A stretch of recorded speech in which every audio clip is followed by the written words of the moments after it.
Здравейте! В предния урок споменахме, че в Османската империя, освен българи и турци, там също живеели евреи, арменци, гърци и сърби. И по българските земи, в областите на Мизия, Тракия и Македония преобладавали българи, православни християни. Но в районите на град Свищов и град Пловдив имало българи католици. Така българите били и православни християни, и католици. Но скоро през 19 век по българските земи дошли и американски мисионери. И тези американски мисионери започнали да разпространяват протестантството, което е друг дял от християнството. Задачата на американските мисионери да приобщат българите към протестантството била неуспешна, но въпреки това те успяли да образоват голяма част от младото поколение. В Османската империя най-многобройни били турците.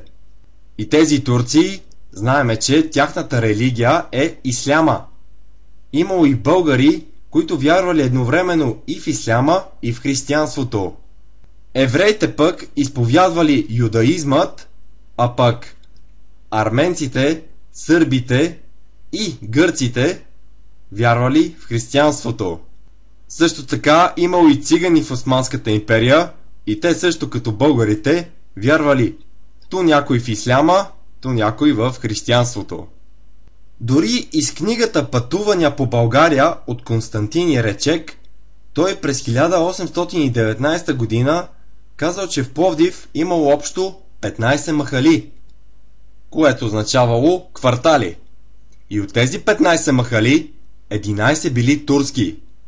По сведенията на австрийския учен Фердинанд фон Хохштетер, в София живеели общо 18 000 жители, от които 6500 били българи, 5500 турци, 5000 евреи и 1000 цигани. Циганите основно се занимавали с ковачество и кошничарство, но голяма част от тях били пътуващи музиканти, а тези пътуващи музиканти били наречени чалгаджии. Сега нека си припомниме малко за Кримската война. В нея участвали Османската империя и част от великите сили. И те воювали срещу Русия. Те победили Русия и тъй като Османската империя била от печелившата страна, тогава по българските земи се заселили многохилядни групи от татари и черкези. И черкезите и татарите изповядвали исляма, а тези черкези били опора на властта в Османската империя. Именно с тях си служил султана да потушава въстанията.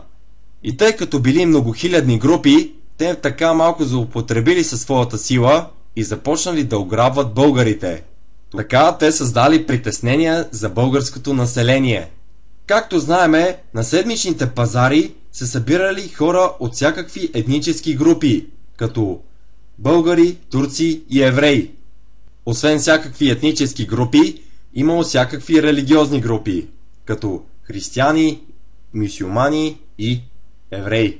Турският език бил официален, но всяка общност е могла да говори и да пише на своя собствен език. Както виждаме, в тази огромна Османска империя живеели много народи, но между тях не липсвали и конфликти. Често имало враждебност и насилие по време на война и въстание срещу османската власт. Казахме, че султанът обявил реформи, а това значило нови права. И тези нови права били записани в един документ, наречен Гюлханския хатишериф. И в този Гюлхански хатишериф, независимо от каква народност или религия изповядва човека, всички били равни. Тоест българите били равни с турците и евреите. Въпреки всичко това, мюсюлманите продължили да живеят с чувство за превъзходство над останалите народи. Както знаеме, по време на българското възраждане се оживили контактите на българите със своите съседи. Например, със сърбите. И тези близки отношения между българите и сърбите били породени на първо място заради езиковото им родство.